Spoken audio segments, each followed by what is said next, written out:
Jadi semua orang tuh intinya saya kasih benang merahnya dulu, kepengen ikan koinya jumbo dan bagus, setuju ya? Ada beberapa faktor lain penting yang juga mempengaruhi pertumbuhan atau growth dari ikan koi itu sendiri. Nah, makanya kalau teman-teman perhatiin, sebetulnya satu kolam ini secara usia dan ukuran ini hampir sama.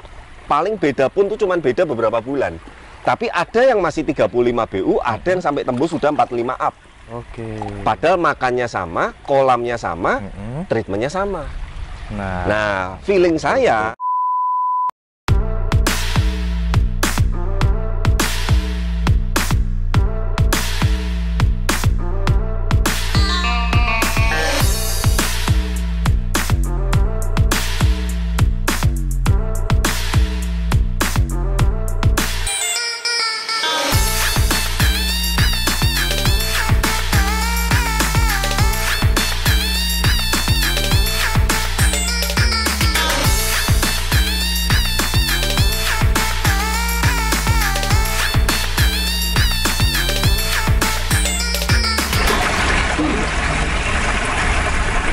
Oke, selamat sore teman-teman koi lover dan blessed people semuanya. Sudah lama kita nggak ngevlog kolam angka 8 ini, angka 8 yang kecil, normal. Jadi kalau ngelihat sejarahnya fasilitas Blessed Koi Center yang kedua ini kolam pertama yang kita bangun. Di area sini di area sini ya. Kalau nggak salah inget, ini kurang lebih hampir 1,5 tahun ya usianya, bener nggak? Kalau dulu waktu awal ini kamu kalau inget kita kerjain bareng-bareng dengan Aan, dengan Mas Bambang, dengan tim Bless. Dan dulu awalnya memang intinya coba bikin satu kolam di area hutan yang tadinya belantara, kok rasanya cuman rumput doang, kok kayak kosong gitu kan. Kemudian saya bangun ini dan puji Tuhan dari satu kolam ini responnya sangat luar biasa sekali, Norman. Baik dari sisi kolam maupun koi, jadi saya bisa bilang untuk kolam generasi baru, kolam angka 8 kecil ini meskipun tidak yang terbaik, tidak yang paling bagus, tapi ini kolam yang bawa rezeki ini terus terang nih. Ya, termasuk kamu ingat nggak kemarin saya sampai bingung kan, TikTok saya itu kan awal iseng aja kan, saya di TikTok ini cerita sedikit teman-teman. Jadi TikTok itu kan saya pakai untuk dokumentasi, kalau ada yang pengen lihat kolam-kolam buatan kita, koi dan segala macam kan saya pasang di situ. Sebelum ini kolam saya posting, itu follower saya tuh cuman sekitar 1000 atau berapa ya, saya lupa. Ya kan, saya posting kolam ini kan bersama dengan kolam yang lain, nggak tahu kenapa kolam ini yang paling banyak viewernya sampai 3,6 juta loh. Follower saya sekarang kalau nggak salah ingat sekarang sekitar 280.000 atau 270.000 dari 1000 hanya gara-gara kolam ini. Makanya saya bingung, ini kolam nih ya, kalau saya boleh ngomong ya Norma, kalau kamu juga bisa bandingin dengan kolam-kolam yang di area sini, ini termasuk paling jelek loh. Betul kan? Termasuk paling jelek. Nah, sore hari ini kita nggak akan bahas itu. Menampung kemarin beberapa customer baru, ada beberapa customer lama juga, ngobrol, konsultasi mengenai ikan koi. Nah, memang ikan koi itu ada beberapa faktor yang menyebabkan dia mengalami kelambatan atau terlambat pertumbuhannya. Nah, jadi semua orang tuh intinya saya kasih benang merahnya dulu, kepengen ikan koinya jumbo dan bagus, setuju ya? Ya, itu setuju. Nah, saya nggak akan bahas yang secara detail poin-poin yang lain, karena nomor satu selalu saya ingatkan paling penting adalah bahan ikan. Setuju ya? Nah, setelah bahan ikan ada beberapa faktor lain penting yang juga mempengaruhi pertumbuhan atau growth dari ikan koi itu sendiri. Nah, yang pertama jelas satu bahan ikan ya. Nanti Norma tulis, nanti kita akan bahas salah satunya yang sore ini kita akan bahas detail. Yang kedua adalah faktor kedalaman air. Kedalaman air ya, kedalaman air tuh intinya nggak perlu yang terlalu dalam-dalam sampai ekstrim 3 meter, 4 meter, nggak perlu. Tapi usahakan minimal 1 meter. Syukur-syukur 1,5 meter. Nah, itu sudah sangat-sangat cukup sekali. Nah, setelah yang masalah kedalaman air, ketiga pemilihan pakan. Nanti kita akan tunjukin juga saat kita kasih makan. Pakan ini berpengaruh juga. Jadi kalau kita kasih pakan-pakan yang biasa atau pakan yang jelek, pertumbuhannya juga nggak akan sebagus dengan kualitas pakan-pakan yang bagus. Mereknya sekali lagi saya nggak akan bahas kali ini. Nah, yang keempat adalah yang menyebabkan salah satu pentingnya itu adalah populasi. Sangat berpengaruh juga. Sangat berpengaruh. Kamu ingat nggak terakhir kita ngevlog di AKF, Mas Agung bilang apa? Kolam pembesaran 300 ton diisi 30 ekor. Berarti per 10 ton 1 ekor. Pantesan ikannya growth-nya cepet banget, yang seperti kita ambil 1,5 tahun, 1 tahun tembus 50 BU, 55 BU, karena itu salah satunya adalah populasinya. Ya, nah kita akan bahas. Nah, populasi ini penting sekali teman-teman. Karena kenapa? Populasi adalah tempat atau ruang untuk ikan koi kita bertumbuh. Setuju ya? Setuju, Pak. Kalau ruangannya makin besar, otomatis pergerakan ikan koinya juga makin leluasa dong, wajar dong. Nah, Otomatis untuk pertumbuhan secara memanjang maupun stud body atau body shape-nya itu akan lebih maksimal. Nah, yang kedua, kadar oksigennya, kolam makin besar atau kapasitas kolam makin besar dengan populasi ikan yang lebih sedikit, kadar oksigennya juga pasti makin tinggi. betul. Karena teorinya yang rebutan oksigen ikan koinya di kolam ini tidak banyak atau tidak padat. Oke. Nah, seperti itu. Nah, terus yang mempengaruhi juga kenapa populasi itu penting, salah satunya adalah saat dikasih makan.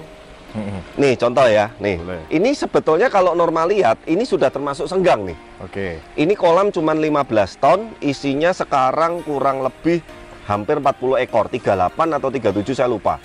Dan kalau normal dan teman-teman ingat awal-awal ikan yang saya masukin sini ada yang 20 BU, ada yang 25 BU, sekarang paling kecil kayaknya 35 BU. 30 BU. Ya, sudah ada yang tembus 45 sampai 50 BU, sebentar lagi mau saya pindah kolam lagi. Nah, saya akan bahas kenapa populasi sangat mempengaruhi juga nih. Kita kasih makan.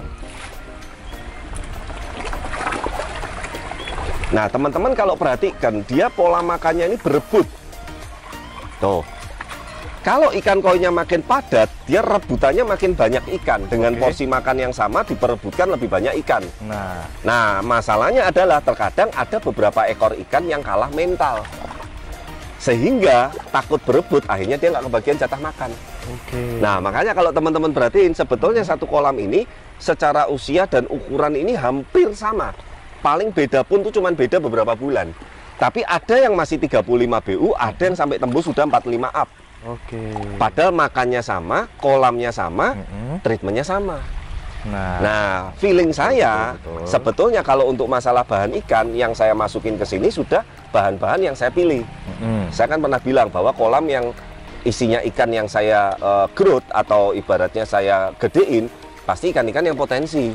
Kalau ikan nggak potensi, udah saya jual murah, saya lelang, saya cut. Karena ngabis-ngabisin pakan, ngabis-ngabisin tempat, ngabis-ngabisin juga operasional. Betul, habis itu dilihat mata juga nggak enak gitu teman-teman. Ya, nah jadi yang ketinggalan growth ini teman-teman 35 BU yang paling kecil-kecil lah di kolam ini mungkin normal shoot di kolam aja.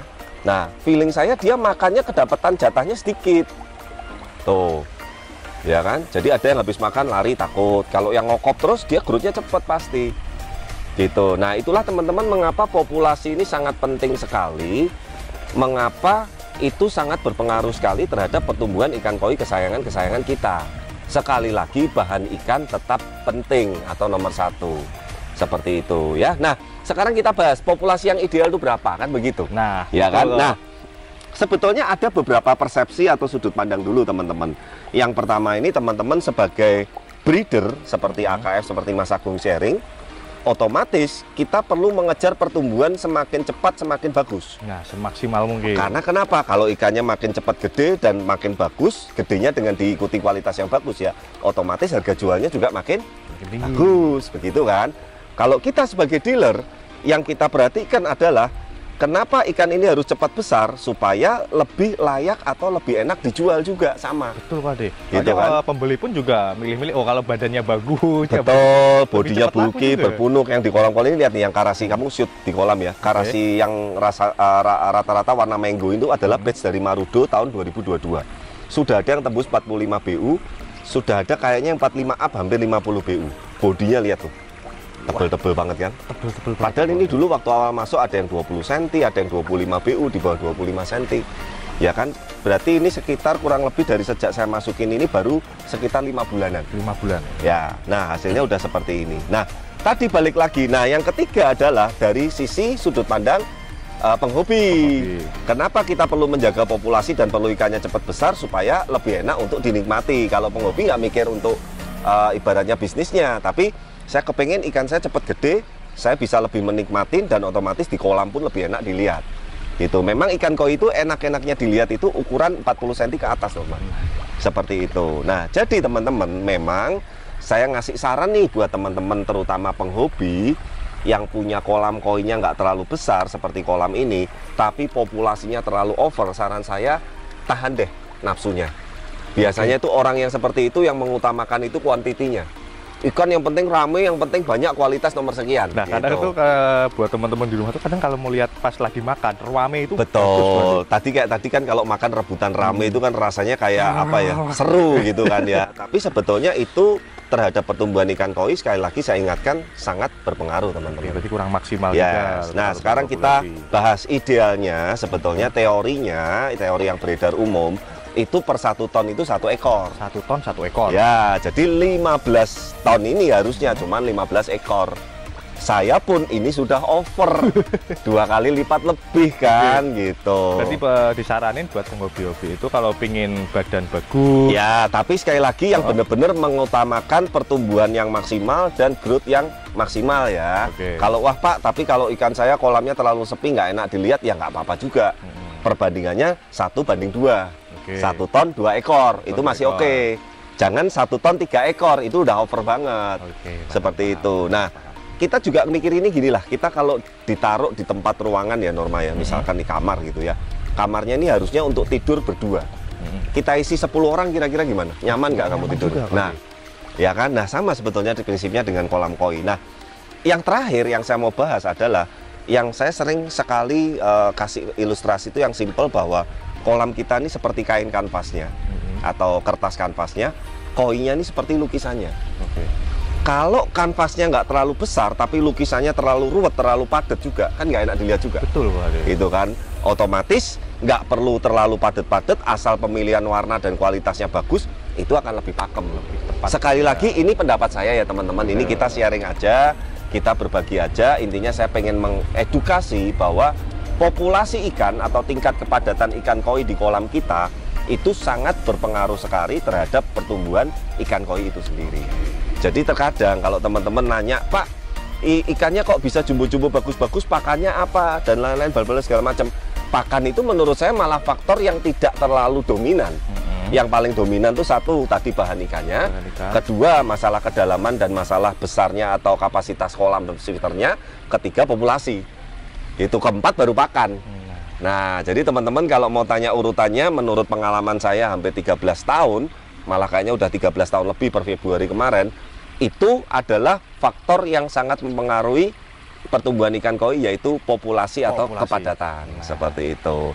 Nah, semoga di video kali ini kita bahas mengenai populasi, ini bisa membuka wawasan dan pikiran teman-teman mengapa betapa pentingnya kita menjaga populasi atau habitat kepadatan di kolam koi kesayangan kita. Nanti next kita akan bahas mengenai pakan, next kita akan mengenai untuk apa namanya filternya, ekosistemnya dan lain-lain. Tapi yang kali ini kita poinnya fokus ke populasi seperti itu. Nah, semoga nanti teman-teman kalau memang ada tambahan lain bisa tambahkan di kolom komentar. Terima kasih sekali lagi yang selama ini sudah banyak kasih masukan ke kita, sudah banyak membangun juga, sudah banyak memberi inputan yang positif maupun kritik-kritik yang ibaratnya membangun sifatnya. Sekali lagi saya ucapkan terima kasih dan mohon maaf juga mungkin kalau tadi apa yang saya sharingkan atau saya sampaikan ada yang teman-teman tidak berkenan, ya nggak usah dipakai.